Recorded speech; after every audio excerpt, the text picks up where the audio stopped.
Jika kita memperhatikan price action, mungkin kalian akan melihat, setelah harga berhasil break dan close dari satu candle yang berlawanan arah, biasanya harga akan melakukan pullback sebelum kembali dan melanjutkan tren utamanya.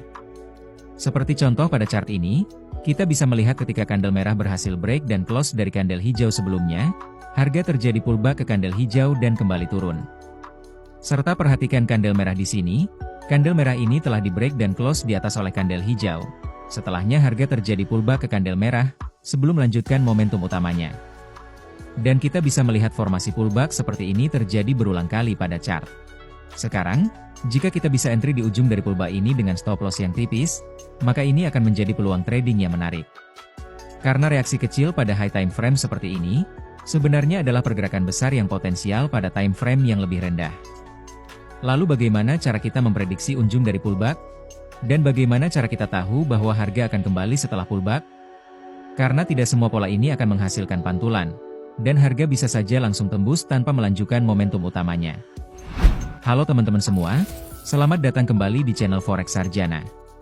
Pada materi kita kali ini, saya akan membagikan strategi scalping yang high probability menggunakan konsep momentum pullback, dan konfirmasi price action order block pada low time frame. Strategi ini akan cukup advance, jadi pastikan simak video ini hingga akhir agar mendapatkan manfaat penuh dari materi ini. Sekarang mari kita ke strateginya. Katakanlah kita dalam market uptrend, di mana buyer mendominasi market. Kemudian candle merah muncul, menandakan seller mulai masuk dan berusaha mendorong harga untuk turun. Setelahnya buyer kembali masuk, yang ditandai oleh candle hijau di sini. Namun candle hijau ini tidak berhasil close di atas ekor dari candle merah sebelumnya, menandakan momentum buyer masih kurang kuat untuk kembali mendorong harga untuk naik. Kita tunggu harga berhasil break dan close di atas ekor dari candle merah sebelumnya, seperti ini. Ini menandakan momentum buyer yang kembali cukup kuat, sehingga harga berhasil break dan close di atas candle merah sebelumnya. Setelah ini terjadi, kita tandai candle merah ini hingga titik terendah, sebagai zona pullback kita. Setelahnya kita zoom ke low time frame, untuk memperkecil zona dan memprediksi titik pantul harga jika pullback terjadi. Perlu juga diketahui, biasanya zona pullback juga akan menciptakan structure market, seperti break of structure pada time frame yang lebih rendah. Kita tandai area penting supply and demand seperti zona order block, serta key level support resisten pada low time frame, karena ada kemungkinan harga akan memantul dari zona-zona seperti ini. Saat harga terjadi pullback dan menyentuh zona supply and demand, kita tidak tahu apakah buyer akan kembali masuk dan harga akan benar memantul dari zona ini, atau langsung tembus tanpa meneruskan momentum utamanya.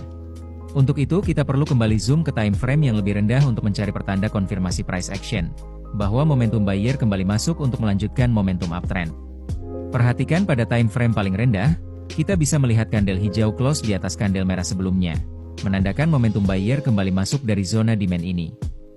Dari sini kita bisa entry buy, dengan stop loss beberapa pips di bawah swing low, dan pastikan take profit lebih besar dari stop loss. Jadi poin utamanya adalah, pada market uptrend high time frame, zona pullback akan terbentuk ketika candle hijau close di atas ekor dari candle merah sebelumnya. Dan pada market downtrend, zona pullback akan terbentuk ketika candle merah berhasil close di bawah ekor dari candle hijau sebelumnya.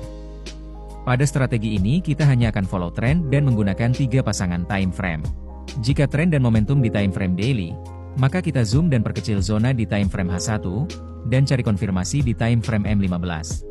Jika trend dan momentum di H4, maka zoom dan perkecil zona di M15, dan entry konfirmasi di M5.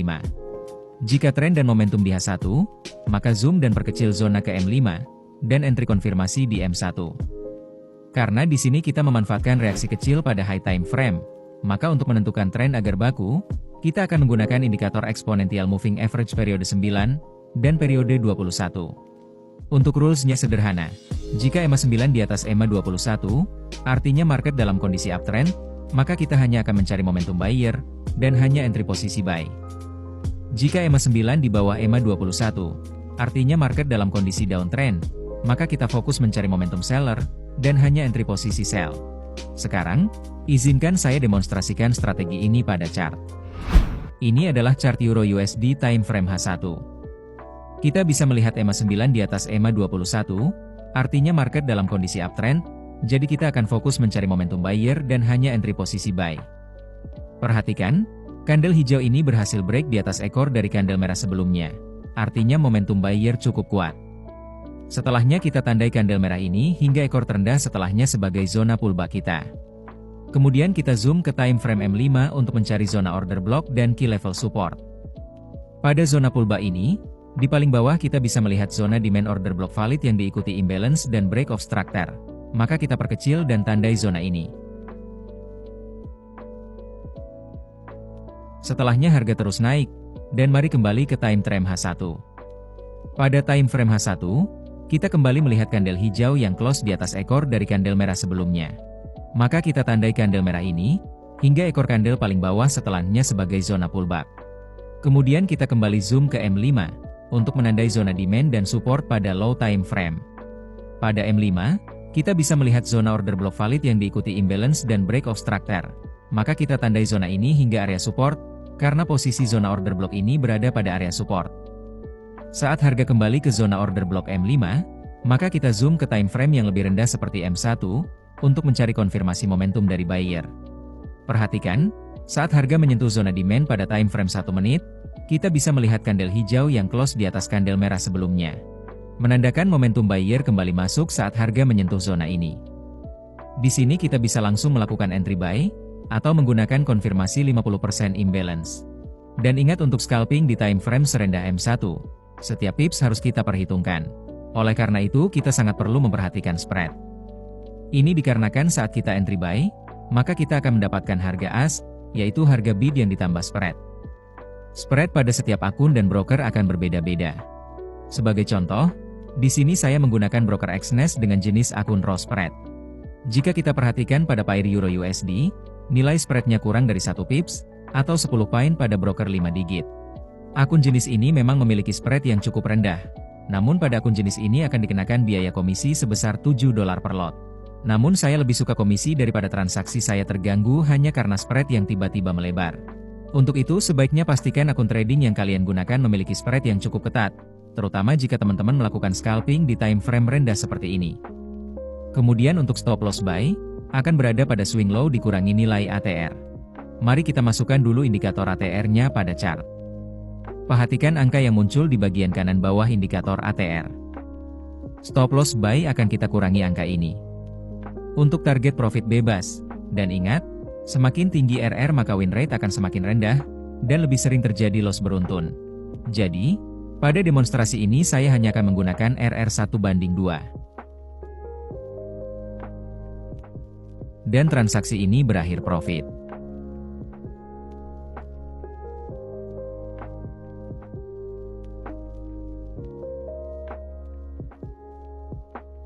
Perhatikan, jika teman-teman menggunakan konfirmasi 50% momentum imbalance, maka kita akan entry di sini dan tetap profit 2R.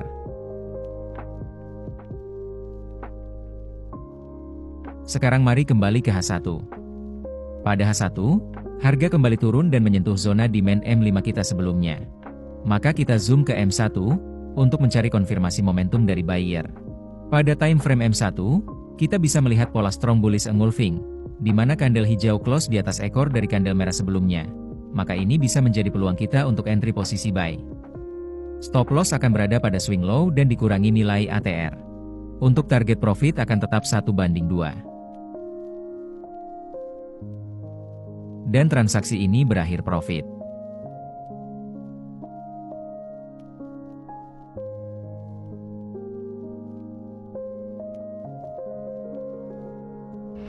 Sekarang untuk market downtrend. Ini adalah chart USD JPY time frame H1.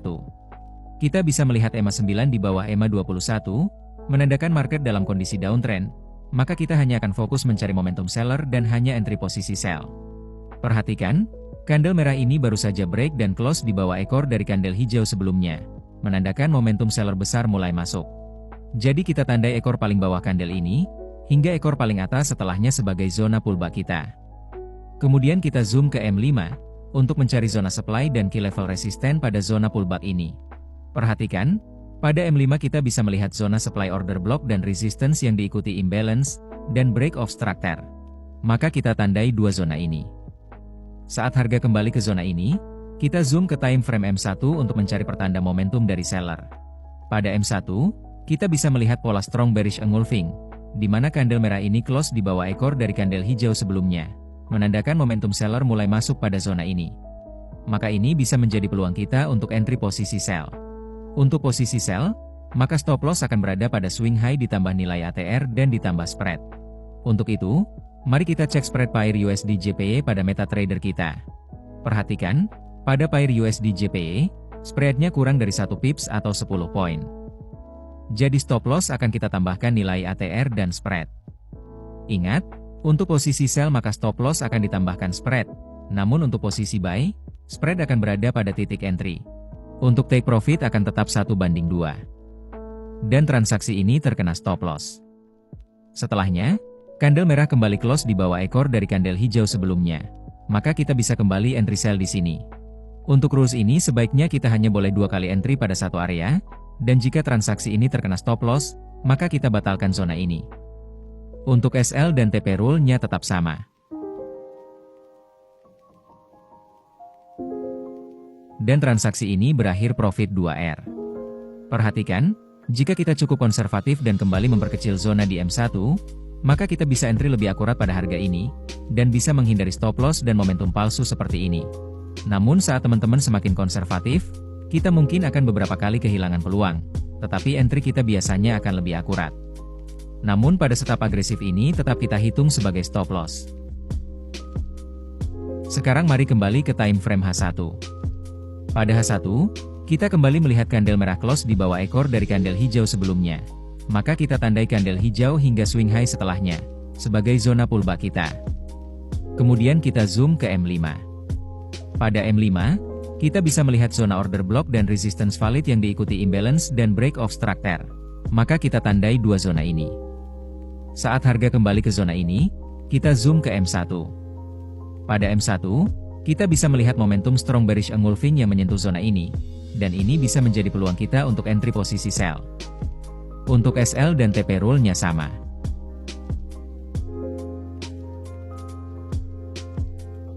Dan transaksi ini berhasil profit 2R.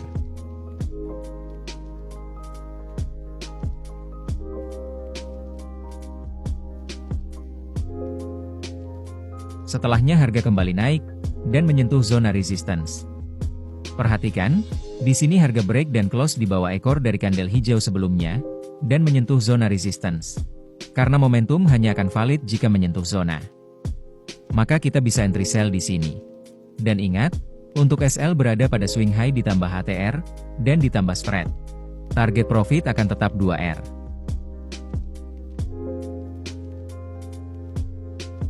Dan transaksi ini berhasil profit. Mari kembali ke time frame H1. Perhatikan, untuk strategi scalping ini, kita sebenarnya hanya memanfaatkan reaksi kecil pada high time frame. Di sini sebaiknya teman-teman tetap perlu melakukan riset dan backtest, sembari melatih mata, serta tetap menggunakan risk reward yang ideal. Saya rasa itu dulu untuk materi kita kali ini. Dan seperti biasa, sisihkan beberapa detik waktu kalian untuk klik like, subscribe, serta nyalakan loncengnya, karena akan selalu ada update materi terbaru dari channel ini.